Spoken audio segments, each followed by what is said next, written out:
for your understanding. But without further ado, let's get started.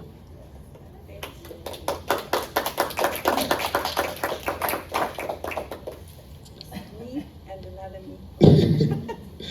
Good morning, Auntie Nadya. Good morning, How are you? Simon. How are Good you morning, doing? everybody. How are you doing today? I'm doing good. Is the projector in your eyes? No, or- that's fine. That's Okay. fine. Mhm. Um, I know you guys heard the questions from before, from the months before, but everyone thinks differently, and I'm not gonna ask the same questions like I did before, obviously, but I just wanna really get to know what she thinks fundamentally, but obviously we have to start at the beginning. So, what is your full name? Okay, that's a good question. Ready for that? Usually, especially my maiden name, before when I'm at the doctor's office and I see nurse coming out, looking at the paper, looking, and like, I can't say this. I know it. I'm like, it's me. Just call me Nadia, and you're gonna be fine. So my full name is Nadezhda Andreevna Mikhailova, starting my maiden name. Now I'm Kazak. And Nadezhda in Russian means hope, and it's pretty common word. And Andreevna, second part, is patronymic. It's my dad's name. It's like the daughter of Andrei. So, and Mikhailova, it's just also there's a name Mikhail, and it's just the last name. Again, originally it's the daughter of. So, yeah, but in English it's spelled with lots of consonants, so people can never, can never read it. Some brave ones attend. Nadizada, Nadiza, but yeah, you can just call me Nadia. Yeah. You mentioned that it is rooted in your father, but is it also rooted in your culture? I mean, yeah, again, originally I think most of the people, they didn't really have last name. Like majority of Russian population were serfs, so nobody really cared to give them proper name. So like, it wasn't important. So it was mostly you have your name and you'll be known as a member of certain family. Your father, right? Named by your father. Yeah. Mhm. And where were you born specifically? Okay, I was born in Leningrad, technically, which is St. Petersburg. The original name of the city is St. Petersburg, and it's been named and renamed during Revolution. First it became Petrograd, then became Leningrad, but then in the 90s they returned its original name, which is St. Petersburg. And it's a very beautiful place. I suggest when someday, when all this horror gonna be over with the war, it's a very beautiful city. It was built with a very specific intention. Like usually, you know, the cities, the towns, they grow over time, right? You see this one from this century and this building is from that century, and then there is skyscrapers, right? But St. Petersburg was intentionally created by the Tsar, Peter the Great, who decided to, we call it, open the window to Europe. So he created this city on close to the Baltic, the Finnish Bay, right, of the Baltic Sea. So he wanted to have access to the sea. But also he invited the most famous at that time architects, and they created it in one go, kind of. So when you come to the historic center, it looks very coherent because it was pretty much built at the same time with a lot of attention to how all those buildings will look next to each other. So there's a couple of places there that are really breathtaking. You feel like you're in some simulated world, you know. So that's very beautiful. Yeah, I miss that city. Besides the city, what's the geographic like? Yeah, it's the climate there is kind of similar to what we usually think about England. Lots of rain. It's because it's like swampy area. It's close to so it's a lot of times it's not very.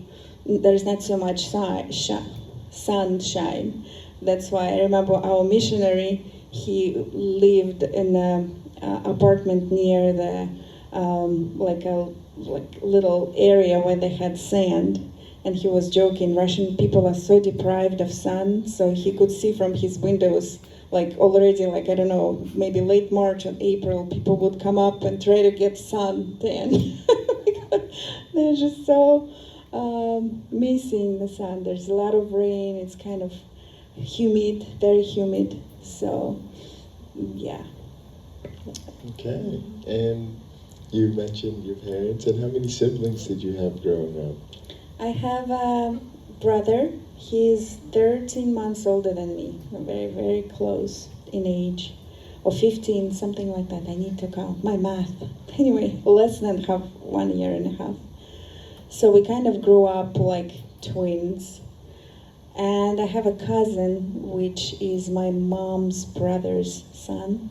And when we were little, a lot of times we spent time together. So I kind of always felt like I have two brothers. Oh, that's nice. Mm-hmm.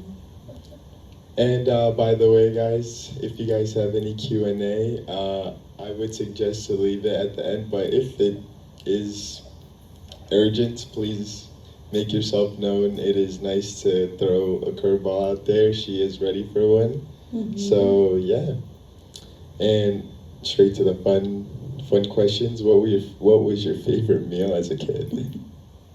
That's an interesting question because I was so picky. My mom told me the story that one time, and I was also very stubborn. I was quiet, but I was very stubborn. So one time, my dad, during vacation, we would go, my parents would rent a little room somewhere, they would say, to get a fresh air in the summer. So they would bring us to this area kind of outside of the city. And they bought fresh strawberries. They were beautiful, red, juicy. And she said they were kept trying to convince me to try. And I would not budge. I would say no. So my dad lost his patience, so he just stuffed this strawberry in my mouth. And she said she'd put me for a nap afterwards. When I woke up from the nap, the strawberry was still in there, like in my cheek. So, but I would say, I think one of my favorite dishes was this Russian iconic dish. Again, there's not, if you think about it, there's not special, but it became, it's a potato salad. It's called olivier. But yeah, it has a little meat in it and like mayonnaise, like usual potato salad. And we would parents would prepare it for holidays. So I remember on holidays I knew I'm going to have it. It's not usual potato salad. It's not. Yeah. It's really good.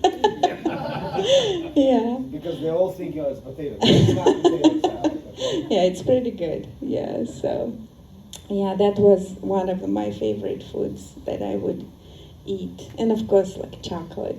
Chocolate was a big one. And what would you say was the number one meal in your household? My mom was not, how to say, she can cook really well. She could cook really well, but she wasn't her favorite thing to do. And then she was working also. So like all the Soviet people, everybody has to work. So, but I remember, somehow I remember this soup. Like you come from school and there is a big pot of soup in the fridge and you usually pretty much eat it the whole week. And I didn't like the soup. So, but it was the tradition was to have 2 courses for lunch. You'll have soup and you'll have something like simple thing that I liked, like a macaroni with hot dogs or something. But you cannot eat it unless you eat soup. So soup became this hated thing that I had to eat. So, but yes. That's funny. I never knew that. I guess every culture has the Japanese have rice. We have fufu, and I guess the Russians have soup. Yeah, bread also, I think. Yeah, you can't have soup without bread, obviously. Yeah. And you kind of touched upon this a little bit, but what was the social climate in Russia growing up? Yeah, that was very interesting I'm thinking about it, because when I was little, so when I was born, it was still Soviet Union. But again, looking back now to those like late 70s, 80s, it was when Soviet Union already started to decline rapidly, right? I mean, of course, it was a gradual process, but it started becoming obvious that we're not building communism. We're not gonna have a workers' paradise, right? And then in the 90s, when Soviet Union collapsed, it was a beautiful time and a very difficult time. And even right now, after all that happened 4 years ago, a lot of Russian people do soul searching and try to figure out what's wrong with us, why we keep doing those things to ourselves and to other people. And they were talking a lot about 90s, and apparently it's very radical difference. Some people feel it was the time of freedom, first time in in decades we could actually say what we think, and we could be open to information and so many beautiful things. People were so excited about political life. I remember my parents would discuss about, there was some kind of election for local representative to the government, and I remember I was around 8, so me and my friend having this heated discussion about whom to vote for. Of course, we have no idea about politics, but I'm saying, my parents said this guy is good, everybody should vote for whom? For him. And she said, my parents said this guy. So I just remember this moment. Later, I was thinking it's such a funny thing, right? So, but yeah, so basically, growing up, I remember my first experience with this incongruency was when I came home happy because my teacher said that you're a very good girl, you have good grades and everything, so I'm gonna give you a special mission. There will be a journal, and you're gonna write down in this journal who behaves well and who is not. So, and I was very honored. I thought it's a great opportunity to do that. So I came home and I happily told my parents that that's what I'm gonna do. And I remember, my dad's reaction, that he's threw this journal in the corner, and he said, my daughter is not gonna be a snitch. So it was my first realization that, so what I hear in school and what actually is different. I remember gears turning in my head trying to comprehend. So who do I trust, my parents or the authorities, right? So, and, but yeah, during the 90s, it felt like there was so much hope, especially for my family. I know for many people it was difficult. And of course it was still difficult financially. We had those, vouchers, right, for food. We had to stay in line. I don't remember too much, but I remember one time, and you would get certain amount of food per person. So mom would drag us everywhere so she can get more food, and we would stay in lines. And one time she left me in a line, and she had to run somewhere because lines were for hours. So she had to do something. Again, I don't remember this, but she told me this story many times. Because when she came back, apparently some kind of high official was passing through, and they just blocked all the ways. And she said she realized she cannot get to me, and she gets so frantic. So she said she was trying to get through, and this policeman, right, they would not let her. So she said she went back and she ran into his stomach to go through him. And I think again he just had mercy because she said, my child is there. But I don't remember much. Again, somehow it's very interesting. For me, it wasn't time of deprivation. I guess maybe also I couldn't compare it to many things. We were not starving. It was just not so much variety. But I remember my parents being excited and having these conversations, and my mom's dad, my grandpa, I remember him and my mom talking, reading those books that, the archives that were uncovered, and all these atrocities that happened during communist times. So it was kind of very interesting. So, but yeah, again, to give you some taste of it, my dad would hop from job to job. There was some of his personal trouble, but also it was a normal situation for people at that time. They kind of all collapsed, all the system. So people tried to, the whole factories would stop and stop functioning. So like hundreds of people, if not thousands, had to find a new job, a new vocation. So, and at some point, my dad was working at a shampoo factory, and they made those nice, cute little Russian shampoos. But since the money, again, there was inflation and everything, so a couple times his salary, he brought it in shampoo. Lots of shampoo used and give to our friends, but no money. So this kind of situation. Say. Wow. So your teacher really tried to make you a Snitch. a snitch. Yeah, it was And normal. paint it as a good thing. That's Yeah, I mean that's communist society to I you. mean, yeah, that's informant interesting. The people. I'm sorry. Mhm. I was just saying how it's interesting how they had you questioning, I guess, who to trust at such a young age. Mhm. And that's scary because, I mean, they're your parents. They obviously want the best for you at all times, Mhm. but for you to be in that situation, that is pretty scary. I mean, I wouldn't know what to do. But Yeah. bouncing off that, what family trait do you think you are proud to carry today? Mm. I think, yeah, coming, and thank you for this comment that you made, Simon. I think, yeah, it's what I'm grateful is that they taught me to think and they taught me to question. Yeah, especially my dad. I remember he was always kind of a little bit of a rebel. He was a very shy person. So unfortunately, that's why he developed this dependency to alcohol, because that was the only way for him to like feel more confident. But he was a very deep thinker, and he would question things. Things had to make sense, right? Or there was a couple moments in my life when he would talk to me. He would be upset, and like scold me, but it was never just because I said so.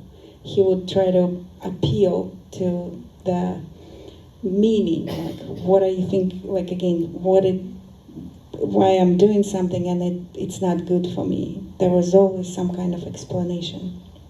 And I remember having also those conversations with my mom, especially when I became a teenager. We had a lot of like heart-to-heart conversations in the kitchen. And yeah, that was mostly about thinking for ourselves. And I guess, yeah, this ability to be honest to yourself and value the certain principles in life. Yeah. And is that something that you instill with your family today? I try to. And that's what I feel like sometimes a downfall, yeah, when my kids can attest to that. I try to tell them what to do, but right away I'm thinking, am I doing it myself? So, and that's what sometimes we have conversations with my husband, because I'm like, I can't tell them to do that if I don't do it myself all the time. So, and he would tell me, but it's still important. You can still make a comment that, yes, I'm still struggling with this, but there is still a standard. So I think sometimes it becomes the kind of negative point to me, because I'm like, if I don't do it, or if I don't do it always or perfectly, I shouldn't say it, or I shouldn't like press on it, and that's how it becomes not so good. But definitely, I try to be this kind of parent, to always give an explanation or listen if I see that just my pushing is not working. Try to understand what can I do to make it meaningful, or make sense. Do you push them to question everything?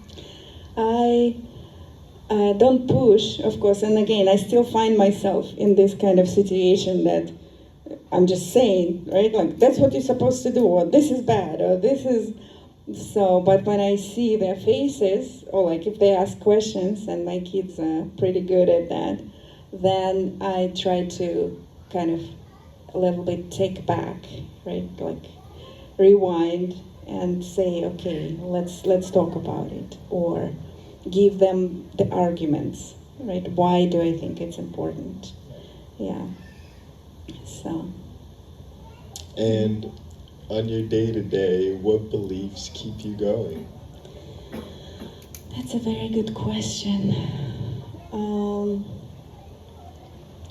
I think, yeah,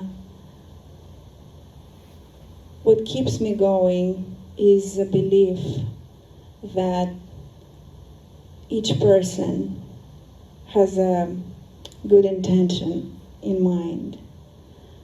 And there is always, and again, God is present in every person. So if I have a difficulty believing in myself or that things can go better, then I just usually come back to this point that I should keep trying. If, especially somehow, what comes to mind is when I have conflict with somebody, and I don't like conflicts. I try to avoid them, but sometimes it's very hard, and then I try to make sure that I keep trying to make it work. And I believe again that conversation and communication is what is the key. And when people stop doing that, again, for different reasons, usually because they're hurt, because they're in a hurry, because they, again, sometimes, of course, some selfish reasons, that's when everything falls apart, right? But especially, most of the time, it's pain. Yeah, you don't want to go through the pain, so you just, whatever, right? Or like, I'm just going to do my thing.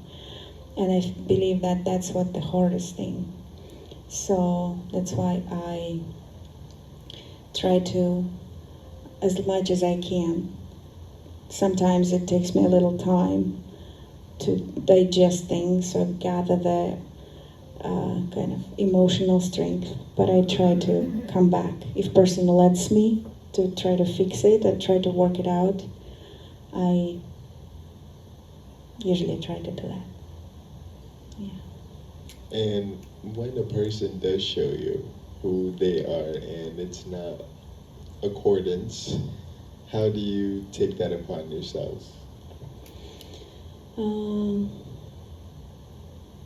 Yeah. Like I said, usually time helps, I realized. In the heat of the moment, it's difficult, and then I try to take time, but come back to it. Maybe one of the reasons is that I don't like it when somebody don't like me or if they got hurt by me. So it is selfish reason. please, I'm nice. But also what helps, I think, is that moment when I once experienced, and that kind of helped me to really rethink my life, is the idea that the only thing that I have control over is my own attitude, my own heart. That people can do different things, and some of it I might not like, or even I feel like it's directed on me, but I can never fix another person. I remember that was very liberating realization I had. I can never make them do something. I cannot pray them to do what I want to do. I cannot tell them to do what I want them to do, because I can't even, many times I know that I have to change and I can't. So it's no way trying to change another person. But what I can do is reflect on why the actions or words affecting me in that way. And usually right away I can feel much more power, because that's what I can do. Right? I can fix something. Or again, it makes me feel, oh, yes, maybe objectively even what they said was mean, or what they did wasn't considered. But why am I so baffled by like what kind of button they pressed in me that made me react a certain way. And usually it helps to switch attention from the other person and stop fixating on, like, why did they do it? Or why don't they like me? Or why are they so mean? Or like, oh, but why am I reacting so much? And can I address this part? And when I do it, it usually gives me opportunity to work on myself, but also eventually, after time, come back to this person with the right heart. Not like, you hurt me, or like you didn't get what I say, or why don't you do what I hope you to do, but more like trying to understand. Yeah, it's not about them anymore, if it makes sense. Yeah. Thank you. That was very clear. Mm-hmm. I hope you guys got what she was saying, but this is for you guys. Can you give us a lesson that your children have taught you? And you don't have to say who. Yeah, definitely my children were my biggest teachers, because for the longest time they were my closest companions, because I homeschool my kids, so they were always with me. And I got so used to it. I remember when I would go to the store sometimes, and when they were little, or one of them would have activity, I will bring all of them, because, I mean, they're little, I can't leave them. My husband was often away. And I remember, people would say, oh, bless your heart. And I would never, I'm like, oh yeah, okay, thank you. But now, sometimes, when I'm in the store and I see a mom with 3 little ones and one in the back, I'm like, oh, yeah, it does look impressive. So I remember, especially when they were little, usually one of them would be on my back, right? And then some in the cart, some walking, But they were always so sweet. But I guess what they taught me is one of the things that I really appreciate, I'm grateful for, this ability to find joy in little things, right? Especially when they were little, I realized it was such a blessing to be with them, not to give them somewhere to institution to take care, because I could witness these moments, how they would be so fascinated with a bug, or I can read, I figured it out, right? It spells like cat, or these moments with each other, right? How they would fight with each other, but also love each other, do all kinds of shenanigans together, and so much joy. By just they didn't need, we couldn't provide them with a lot of external things, but we live in the nature because of my wonderful husband, and I remember them building those little things. Ray and Stella would spend hours making little villages for their little figurines. And it just was, so there's so much joy. You don't need many things to experience joy. And maybe the second thing I would say, that threat and coercion doesn't work. That's how, again, a lot of times, like I said, I was wonderful, my parents were wonderful, but they were busy, and in general, I guess Soviet way was to just, you gotta do it because you gotta do it, right? I remember my mom, again, if you think about it, it's a good thing. She was more of a well-educated, originally high kind of level family, right? And we would go to the theater. So my aunt, she was a singer. She was a professional opera singer. And she would get us these tickets to the Mariinsky Theater, that's apparently one of the best in the world. But again, I'm a young kid. I'm a teenager at some point. So that was a very big thing always for me to dress, right? Mom wanted me to wear those dresses or shoes that I didn't like, right? And I would want to wear jeans, would be so, and I remember this fighting with tears, right? But she would win, and I would wear this dress. I would feel and now, of course, looking back, I think it was a good idea. It was I looked more beautiful in dress. But the thing, right, that this coercion or like making people do things, making kids do things, even if it's a good thing, it doesn't really work. So, and I was thinking about, when I was thinking about those questions, I think, yeah, I'm really grateful, I guess, to this opportunity to be with them. And sometimes, of course, when I'm tired, I'm still pull the mom card, and I never feel good about it. I'm so sorry, guys. But overall, I feel like we developed this relationships when I would not push them unless they agree. And surprisingly, a lot of times, I remember even when Ray was very small, he wanted something. I think he wanted to eat a candy at like 10 p.m. in the morning, or evening, sorry. Something like that. He's like, but Mama, but I want it. And I remember telling him that there's the reason. It's not good to have so much sugar at night, so if it's possible, please don't do it. However, you're a free person living in a free country, so you decide. I'm gonna love you either way. I remember it was hard to do, but I'm like, try to, okay, it's true, I'm not gonna be angry, you decide. And I remember this amazing feeling when he was sitting there and he's like, okay, I'm not gonna eat it. But it was his decision. Yeah, I didn't make him somehow because he wanted to make me happy, or he cared about me. He decided, even he disagreed with me, but he's like, okay. And I remember him putting it aside and going to sleep. But those moments, I think that's what they keep teaching me even now, right? And again, when I got more busy and overwhelmed, I noticed that I, without thinking, bring the mom card. You're just gonna do it.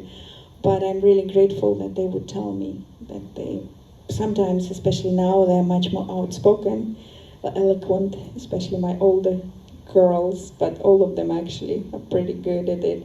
And they would say, Mama, I can do it, but you're making me. That's not how I feel. And it gives us opportunity to slow down, and I say, I'm sorry. And we try to figure it out how to make sure that everybody is in agreement. That's very, I mean, there's nothing else to say about that. That was pretty straightforward. Thank you. And moving on, what would you say was the turning point of your life? Yeah, I little bit mentioned about it. Yeah, basically, I think it wasn't like a big moment, but what happened is, I remember my two kids, they were very young, and my husband was very busy, and I felt really lonely. And I thought also, I am, as you know me a little bit, I am pretty friendly person, so I love to have friends to talk to. But yeah, we moved to New York just like a short time before that, and I didn't know too many people. And there was a person that I was hoping will be my friend, but then I realized that she's not that interested, or it's just she has a different character. We couldn't really connect. But I remember feeling so lonely, so like overwhelmed with life. And that's when I first time decided, okay, I'm gonna talk to a counselor or a therapist. And somebody gave me a number of this lady from our church. And to me, it was a lot of money, but I'm like, I needed to survive. So, and it was just one time that we talked with her, and what she told me was this thing that eventually became my motto, like I mentioned about difficulties, because she asked me to recall some situations when things were difficult. And I recalled some situations with my husband when we had disagreement, and that how my friend treated me, and kind of, I was so shocked. I thought she's my friend, but she was kind of acting selfishly. And she told me that, okay, these are, again, the situations, the objective situations, but how do you think why it makes you feel the way you feel? So she kind of did this. She switched my attention from why don't they do, and if they're like that, how do I gonna do, right? But then she said, how about you try to understand why it makes you feel the way you feel? And another one, she told me, and later, I studied and I realized where this concept coming from. But she told me, you should try to think that you have 3 children. You have Mila, Ellie, and you have a little Nadya, this girl who did not receive a lot of enough love and attention. So you need to take care of yourself. So it kind of was the same message. Focus on yourself, but focus on yourself again with love. Not with like threat and coercion. Okay, don't be a baby. Do it. Don't complain. But more like trying to give myself a break and take care of myself.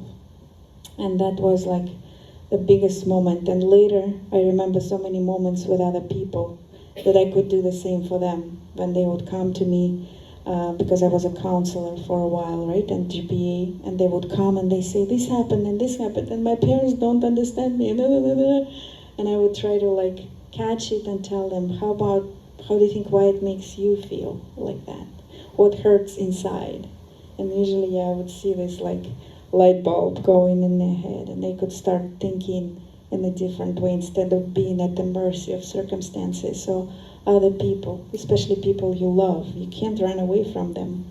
But if you stop depending on them to give you validation and try to find it from inside, then that's when everything changes. Yeah. So this lady definitely played an amazing role in my life. And we never talked afterwards, but maybe also I'm thinking I was ready, I was really searching. That's why it really like sunk in, this advice. Oh, that is beautiful to hear. Wow. It doesn't have to be a bad major turning point. It could always be a good one, and that's a really good one to change your perspective on life. And that made you able to go spread it after you were able to kind of master it looks like. So that is beautiful. And with that, who has the biggest impact on your life, you could say, right now? Yeah.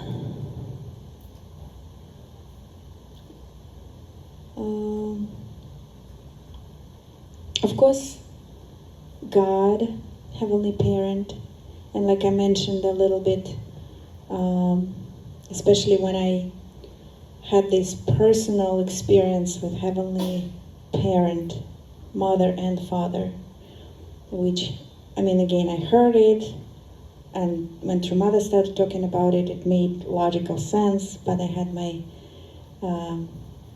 spiritual experience, like actual experience with that changed a lot in my life. Again, feeling that I don't just have a father that I need to please and protect, or kind of like support, but I also have a mother who can take anything and who will have this compassion no matter how much mistakes I made. But and I think, I had a couple experiences with True Mother also.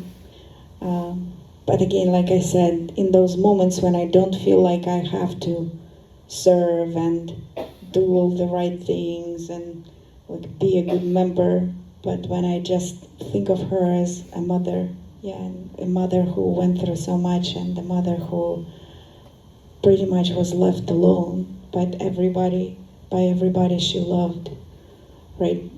And she still continues to love. That's kind of experiences. But if talking about actual person in my environment, my direct environment, I think it is my husband, because he is my best friend, and he is an incredible, deep-hearted person. He doesn't always show it, sometimes he protects himself. But the amount of wisdom and love that he has is really, I never met anybody like that. Yeah, so he's definitely, yeah, that's why when we were talking with Paul about prayers and feeling God, yeah, I definitely can proudly say, I know it's funny, but I had my best prayers and feeling of God laying next to my husband in bed, and some, again, those little moments, much bigger, much greater than any prayer room and environment. I really felt that God is truly speaking through him to me. So, yeah. Thank you. And we're going to be switching over topics. You mentioned this a little bit, how you deal with situations in your life. But how do you deal with pain and hurt? And what helped you move on from hurt in your life? Yeah, that's a very deep question. Yeah, I think I'm still figuring it out, I guess, learning. Because, yeah, my usual reaction would be to minimize it or explain it away, yeah? And it helps. It helps, takes the edge off, right?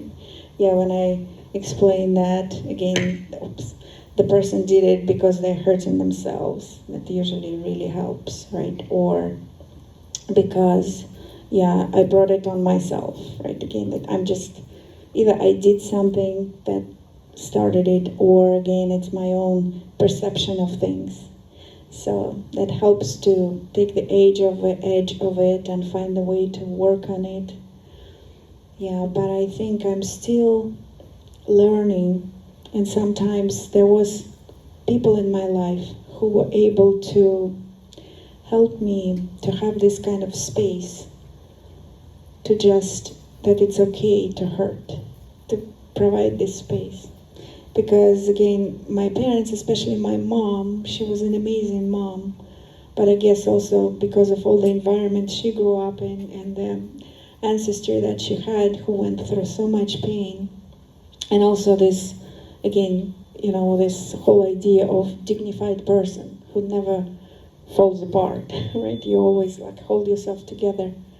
I remember so many times when I would have those strong emotions, she would be like, no, kind of like somehow, I don't know if all of you saw this kids movie, Frozen, you know, like I somehow can really relate it with the older sister, right, who has these powers, and she accidentally hurt someone, and her parents said, they had the mantra, conceal it, don't feel it, don't let it show. So that was kind of what my mom was doing to me, helping me to learn. And I think it helped me to be a strong person and to help many other people. But yeah, I recently been faced with that yeah, I don't know how to, I don't let myself feel it, or I feel bad for feeling sad, for feeling angry, for feeling, again, jealous, right? And I just like try to push it away, right? And in our church, that's what, again, I don't think it was intentional, but that's what a lot of times we were taught, right? Follow nature, fight it, overcome it, repent for it, right? So, and you constantly fighting, you constantly like almost like squeezing, trying to squeeze it out of yourself instead of honoring it and truly like letting it go, right? It still stays there. It's like, yeah, this little kid, scared kid who's afraid of being bad. So I definitely still work on it. And there were some moments when I was able to, I guess, change my attitude towards pain and suffering and struggle. Yeah, but it's still a process.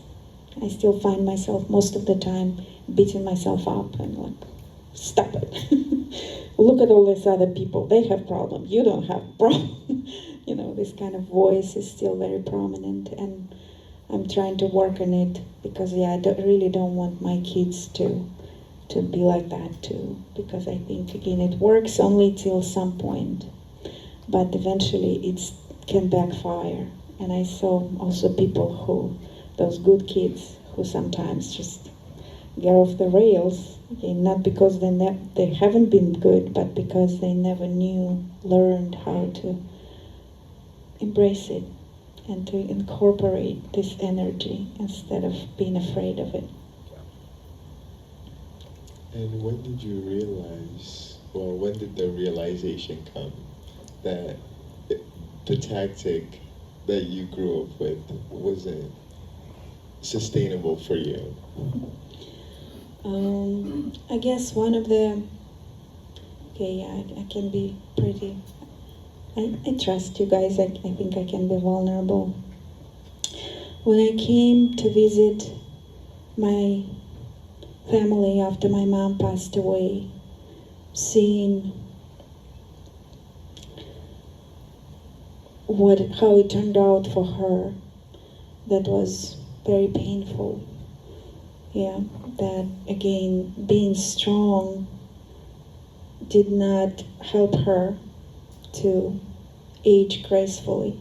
Because she had also physical problems, and I feel at the end I realized even, again, she had a lot of heart problems and diabetes that created some difficulty even like mentally for her. But yeah, it was very sad to see that she was lonely a lot at the end of her life, even though she was such a given person. But I think, yeah, there were a lot of those, what we say, demons, like unresolved pain and anger and emotions that she never knew how to let go. And her relationships with my brother were not very good at the end. Yeah, it was very difficult for her to just accept him for who he is. She kept trying to fight him. Yeah, instead of embracing him and helping him. Of course, again, he's a grown man, he has his own life, but yeah, this kind of thing. And yeah, because that's what I feel, again, my honest feeling about church, our movement too. I feel like we didn't really learn how to help people go through emotions and how to embrace imperfection in a good way, not to accept it, but how to, again, instead of threat, coercion, and strong discipline, how to give people space and let them grieve, let them be in pain, let them be jealous, but then help them to see I'm still a good person. Yeah, it doesn't make me a bad person. I'm just still learning and growing. So, but yeah, I just realized I really don't want my kids to be like that, to have this voice, negative voice in their head. And again, I'm still very much, I feel like, in the beginning of this journey to switch it, to change it, but like little steps. Like you said, everything takes time, so Yeah. thank you. I appreciate that. And with that, is there anybody else in your life that you've lost touch with in which you wanted to connect again? Yeah, when I think about this question, my friends from Russia come to mind. Yeah, there were some people, like even my kids, I think some of them asked recently, who was your best friend in childhood, right? I think one of your questions had this question, so I started thinking about it. And I have a few people that we were very close with, but I lost touch because of, there was like a Russian analog of Facebook, and I was on it, and I could find a lot of my friends there. But it became so weird, and eventually I kind of couldn't use it anymore. And some of them were on a Facebook, but then the Facebook was pronounced whatever, not allowed in Russia anymore. So I have just I kept touch with a couple of my friends from Russia. But yeah, a lot of, even my family right now, with their blocking internet, so pretty much email is the only reliable form of communication. But again, if your email is on Russian server, then you don't know who's reading that. So you can't really talk about anything except weather and, I wouldn't do it in order to protect them. Of course, again, it's not like that bad, but at the same time it's getting worse and worse so rapidly. So, and that makes me sad. I wish we could connect it more.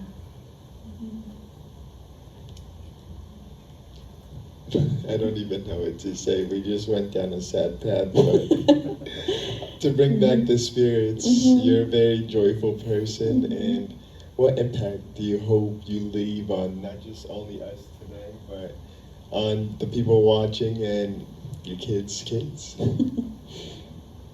I hope that I inspire them and other people to be more curious about people. Yeah, because it's true, it's amazing how much you can learn from, how much we can learn from each other. Yesterday we have this neighbor on our road who, they have a nice big house and they have a pool and they're very nice people. So they invite us to use the pool. And this little grandma, she's like, if the children family, they bought the house, but they put grandma there, and so she takes care of the house, and they come visit from New York City, right? And she's such a sweet grandma, and she's lonely. Her husband passed away not so long ago. So we were just sitting there and talking, and she was telling me about how her dad used to bring her to the ocean, and how her relatives are from, her ancestry is from Slovakia. So we have this connection. And she's been a little bit, she's already like 83. So also she's a little bit forgetting stuff. So sometimes she repeats things many, many times. But again, I don't want to hurt her, so I keep talking. I keep saying it's like I heard it first time. I'm like, wow. Sometimes she notices and she says, did I tell you this already? I'm like, kind of a little bit. So, but there is so much, if you just pay attention to a person and you ask them about something, they would tell you, yeah. And that's usually, it kind of changes the atmosphere, right? And there is so much to learn from each person. So I would want to inspire people to be more interested about each other. And it's never time wasted, even if you think it's the most boring person. But if you really listen, a lot of times you'll discover some amazing things. Yeah, but communication, and especially again being able to listen, right? I know again it's not easy. A lot of times we want to be heard, so not so easy to listen. But if we do, that's very precious. Thank you. And jumping on that, what values do you feel responsible? Well, you said that you don't like pushing, but what values do you feel responsible for pushing, or that you need to push your kids for the future? Yeah, I would say again, definitely, if I could name only one, that I would say this self-awareness, right? Which includes asking questions, and includes asking question to yourself. Again, this question, why do I feel like it? What do I want to know? Why don't I like this? Or why do I like this? Right? Have this kind of self-awareness, because I feel like that's what a lot of times we don't have. Even though we have a lot of information, nowadays it's so accessible, so easily accessible in all kinds of forms, written, video, audio, right? So there's a lot of information, and that's what I feel like a problem sometimes. They have these big heads, right? But more like self-awareness. And I believe if we have that, if we really dig deeper, we cannot not find God in there. That it's so built inside, right? If we just listen to what's inside, if we really pay attention, there is always this place in our heart where God dwells. And usually this place, this part of us always knows what to do, or can help guide us in any kind of difficult situation. So I would say again, I wouldn't want them to say that this is the right teaching that you need to know, or like to anybody, right? That this is the truth. I would just encourage people to truly be self-aware, right? And again, many times we don't do it because it's scary, because we can find some things we don't like. So self-awareness plus compassion to yourself, and if we can do it to ourselves, it's very naturally helps us to be compassionate to other people and see beyond the things that we don't like or the things that we don't agree. Yeah. Yeah, that's a pretty good one. That is a really good one, actually. I'll use that too. But what does success mean to you? And coming from, I guess, a family aspect. Mm-hmm. Yeah, you didn't have to make this point because, yeah, I think it's a family. Yeah, I truly believe so. And I know it's not easy. And again, it is a big judgment for many of us. I think to anyone pretty much. But what inspires me that it's worth investing into. Because sometimes, again, we start thinking, oh, I need to make money. And of course, most of the people here, I don't think that's what they think the most important thing in life is. Like, we believe like position, right? Or, again, accomplishment. Some kind of, I don't know, what did I do? How many people I inspired? But I truly believe that success is successful family. And again, it doesn't mean that everybody has it figured out. But as long as there is connection, and as long as there is ability to come together, no matter how hard we fought, that's what, to me, a marker of success. And I think truly, I agree with true parents that it starts in husband and wife relationships. And I noticed again myself that sometimes you just don't want to really make it work, right? It's good enough, right? We're not like in each other's face all the time, or like we can, like, if we don't touch certain topics, we can go by, right? So sometimes I know a lot of families live like that, or if they sometimes can't live like that, right? We know in the world people just separate and try with another person.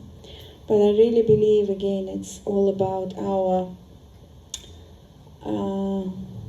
desire to make it work, and understanding that this is the starting point of everything, right? And I believe, again, kids will have their own paths, and they have their own journey, and they make their own mistakes, but there's something they can always come back to. And I know for my life, my parents, that I think the biggest gift they gave me, that they did love each other. There were some very difficult moments for both of them. My dad, his addiction and stuff like that. My mom made some serious mistakes, but they would always come back to each other. And one story, yeah, that it's really deep in my heart. My dad, he passed away suddenly. Kind of, he was quite young. Yeah, it was unexpected, so my mom had to deal with it.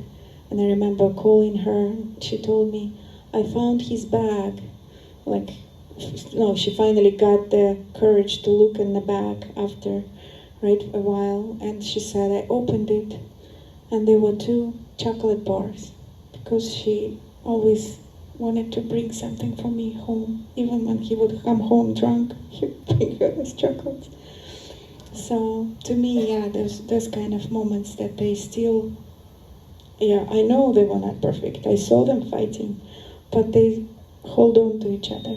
And I think that's what gives me my faith in love and people, in God's presence in my life. So I really want to be this kind of person also for my children and for people around. Yeah. And I think that's the level of success. Even if we are not as maybe successful externally, but if we have this love and if we give it to our children, I think that's the most important thing. Thank you. I do too, honestly. Yeah. It's raising the next generation that's gonna be able to keep going. So, and bouncing off that one, you're still very young. And with that being said, what is the most important relationship in your life right now, you could say? Or what kind of relationship is the most important?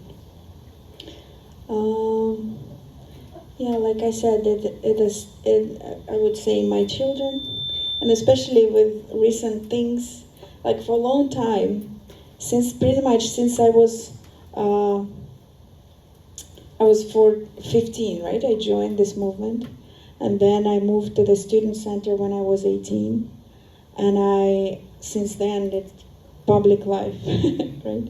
Even though I was lucky enough again to take care of my kids, but we would still be public family because my husband would be always in the mission and we lived like mission.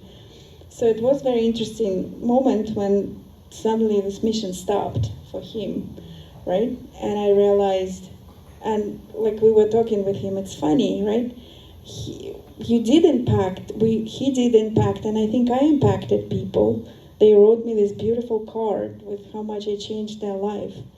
But they don't really call and like ask me how I'm doing. And again, I'm totally fine with it because I never wanted like, okay, appreciate me, right? I see them getting blessed and having better relationships with their parents. That's all that matters. But you realize, oh, these are not going to be the people I'm going to be like spending my eternity with in spirit world or anything like that. So that's why I think still the most closest relationship are most important. And sometimes, unfortunately, in our movement, we got it wrong because we think I'm going to go witness to VIP and my children can like figure it out. And we see what happened, right? How many of our children do not want to do anything to do with this movement. But also, and I believe also local, kind of piggybacking on that, your family and your community. Because, yeah, especially we live in a small town. I don't know how it feels if you live in a bigger town like Kingston. But still, it's funny how so many times we would meet people we know in Kingston Walmart and we would joke about it. Like, what are the chances that we're at the same, it's like many thousands of people, right? But you would like not just be at the same store at the time, you would run into each other, right? And especially in our little town, I always like, I know I've seen that person, I know I've seen that person, right? We come to this holy cow and you would see at least 5 people you saw somewhere, right? Or this is my CVS person and this is my banker, right? So I think, and again, a lot of times I think we don't appreciate it or we don't like put enough into these relationships. So I believe that is very important. And again, even though, of course, living for the sake of the nation, nobody says it's not a good goal. but sometimes we get confused and we live for the sake of the nation, but we totally forget how important that people are living next door, and that what they see in us, that's again, especially if we represent something or somebody, that's how they judge. Yeah, so we sometimes a little bit mix it up. Yeah. But yeah, definitely. I've always felt like that was a little outreach because you gotta start. You can't go save the nation when the nation is right next to you. I mean, you gotta save your family first, and then go save your community, and then the world. So definitely is the best answer I've gotten so far. I would say your kids, because those are obviously they're gonna go find their own lives, but even with my older brother and my older sister, I tend to catch them always calling my parents for advice. So I guess it never stops. And moving on to the reflection portion. Sorry. Well, what are you most proud of? What achievement are you most proud of as a person today? Yeah, I think my kids, I think they're pretty awesome. I know they don't necessarily think so, and most of them in their teenage years or preteen, and this is the time. Maybe you still remember, Simon, when you feel like everybody's looking at me weird and I'm weird. Yeah, but I think they're pretty awesome in all different ways, and seeing them interact with their friends and being those loving people. I think that's, yeah, I keep coming back to that. Maybe some people also that I could provide this kind of space and be a like substitute mother for a while, or auntie. I think this is big too. But the more I think about it, the more I realize I really think I would be really proud if they do not give the credit to me, right? I don't need the credit, I just want to see them thrive. But yeah, it's beautiful to see that some people I met through my life and been there for when they were growing up and figuring things out and struggling with things, seeing them becoming husbands or wives and having their own children. This is such a beautiful, beautiful thing. Yeah. Well, thank you. You're one big mom. I mean, you're a mom now, but you've always been a mom, so thank you. Thank you for your motherly spirit. And I hope that you really do get to see what you're working towards get passed down, because it's really meaningful. And I guess this is the time for the Q&A. If you guys have any questions about anything that we talked about, we could go over it again. But thank you, Pastor Nadya, for the interview, and I hope... Thank you, Simon. It's very easy to talk to you. Thank you. Yeah, Sorry for the mess ups, but does anybody have any questions for Auntie Nadya today? Oh, 2 questions. Yes. Yeah. Okay. I could give one. Ladies first. I know it's that. Ouch. Sorry. Okay. I'm curious about Russia. Can you give us an idea of how it's different from America? Because we're Americans. We Mm-hmm. want to know how to pray for Putin, how to love him, and change the course of history. Mm-hmm. That's a very good question. Thank you, Lova. And I'm still very much connected to Russia. Sometimes my husband is upset at me because I get into it and I get very dark. But I think I've been doing better recently. But I would say it's just, a lot of pain, and especially in regards to Putin, Lova, since you asked, I really liked how one of the Russian politologists political scientist, this lady, she put it, she said this generation who was born in 50s, right? So it's like my mom's generation. Of course, not all of them, but especially people who worked in those government structures, in those really Soviet communist structures. The problem with them, that they were the first generation who were truly raised by Soviet people. Before there was some connection to, the ancestry of different culture. And also, it was the problem with them that what they think, what they say, and what they do are not connected. And they live with that.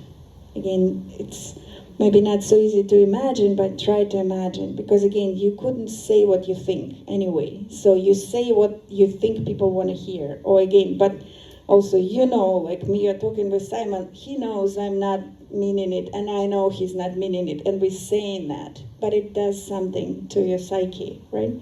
What you think is completely different.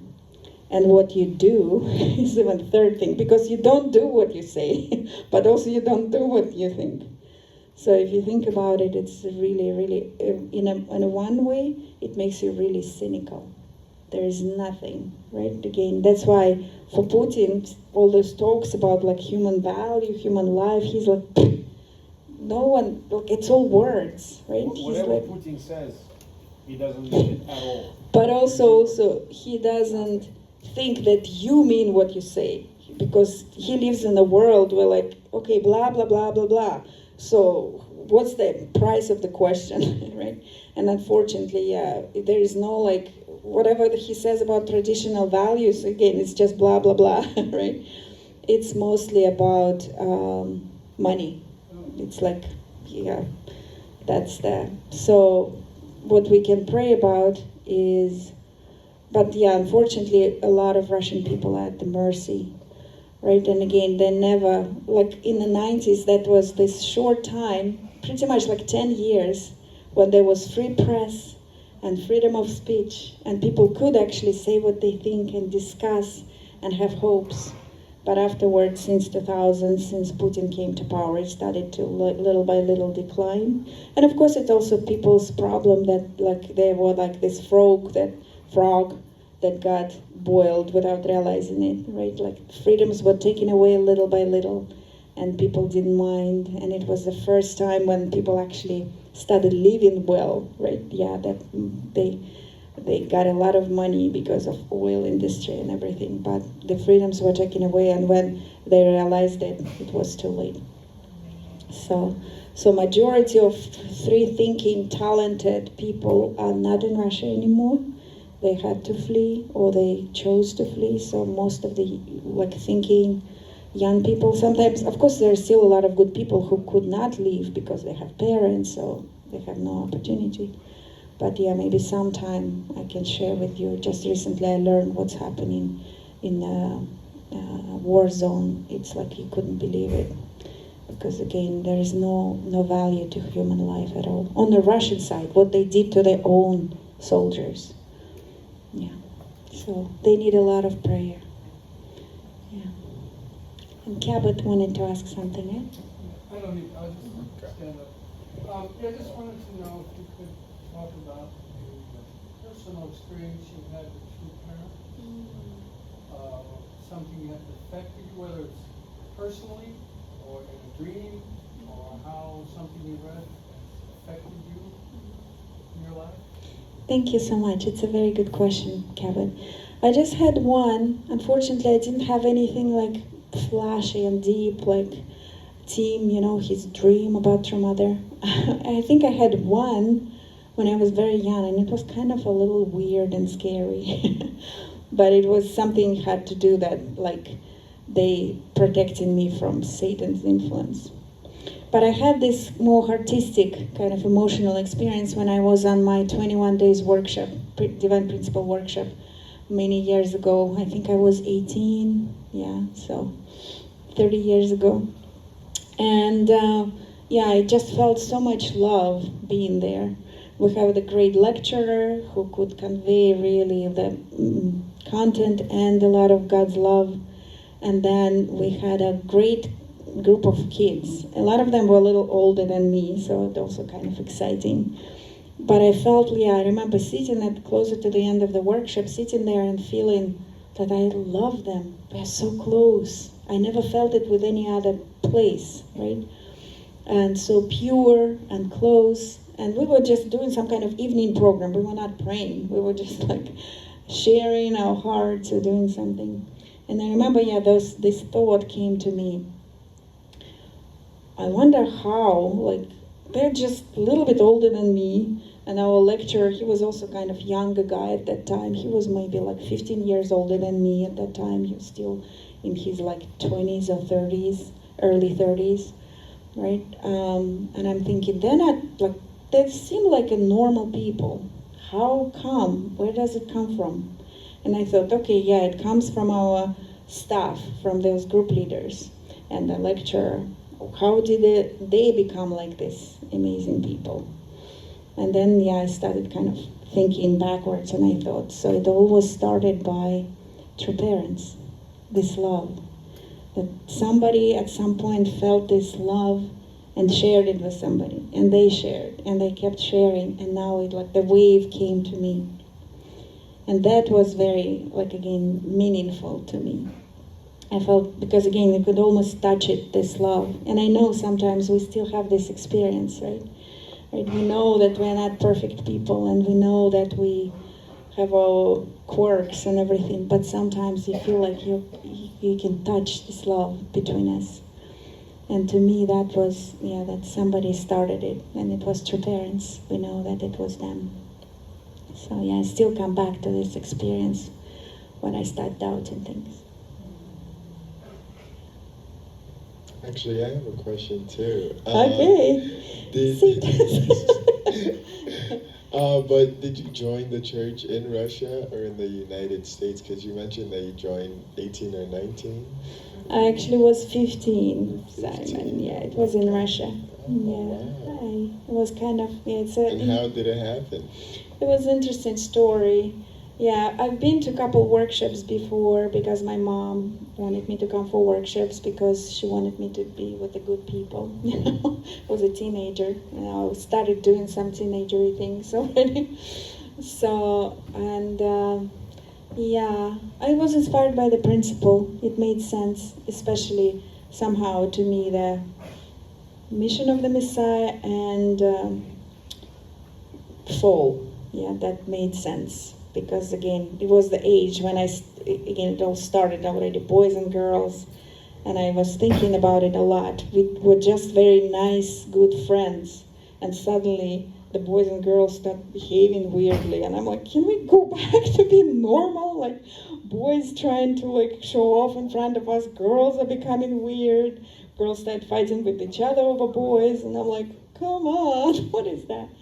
So somehow it made a lot of sense that, that's the very complicated sphere of relationships, right? And explanation that principle had. And mission of the Messiah, again, I wasn't really religious. In Soviet Union, there was not so much. My husband was lucky. His grandma was a very faithful person. I didn't have it. In my family, it was kind of bred out, I guess, by that time. So, but somehow, I felt like I knew that the concept of Jesus, and again, it was some kind of icon, person in the sky. So learning about him, that he was a real person, and that he loved, and somehow, at that point, I guess, what touched me, that he was very lonely, and he needed support. Instead of being this great guy on the throne, right, if he had even one person who would stood up for him, things would have been different. And that, because maybe also I was lonely a lot at that time, I could really relate and started thinking of him and trying to talk to him, to tell him that I want to support him. So, but still, I remember when there was a whole point of joining, and at that time it was like you had to sign a certificate. And I remember you come for the pledge service at 5 o'clock in the morning, so you now initiated. So I kind of was stalling because, yeah, I felt like I'm so young. Can I have a normal life? I don't want to become a nun yet. So, but then, yeah, I had this experience trying to ask God, what shall I do? Shall I make this decision? Yeah, and I had this feeling that God is still so lonely, and that anybody who wants to stand with God, be with Him, is so precious. So I kind of decided to do that. But then there's still a long way afterwards. So I kind of dedicated myself at 18. So I still had 3 years when I was going back and forth and trying to wiggle out of it. but I couldn't. Hence I'm here. Oh, that's good. Well, thank you guys. Do you guys have any more questions, or? I think everybody's tired and done. Oh yeah, we have to be out of here too. Yeah, we have anyways. to out of here too. But thank you guys for coming. Thank you for your time. Thank And- you. And I can pray to finish us. Oh yes. Yeah, and, you wanted to say something? Oh yes. Just hoping that the quality is gonna keep going up and everything is in the works. Hopefully, and by next month we should be just rolling. So thank you guys for your patience. Yeah.